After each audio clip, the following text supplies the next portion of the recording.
meron silang isa-submit no, na marriage license. Bawal ang ikasal ang dalawang couple na walang marriage license, na walang confirmation ng estado. No?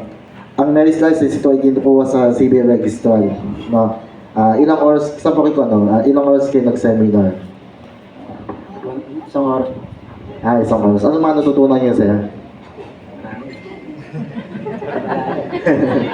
Marami. Sige, anong pinatandaan mo na natutunan mo? Kasi buti nga 1 hour lang seminar dito eh.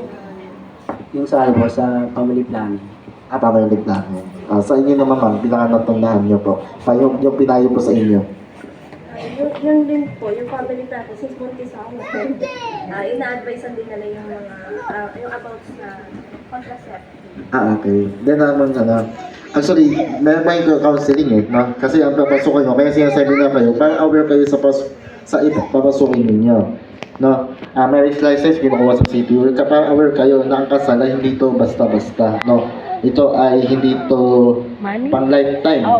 No? Kung ano yung nakalagay sa marriage contract, kung ano yung nakalagay na enter dito, ito na ang gagamitin na marriage contract lifetime.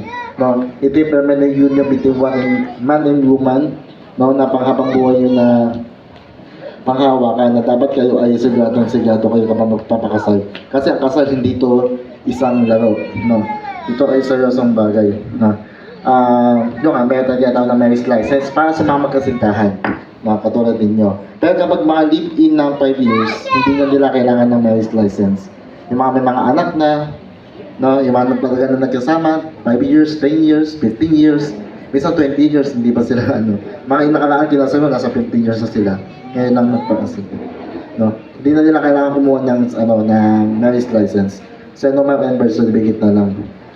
Saka kayo, King Joseph, kayo automatic magiging conjugal property.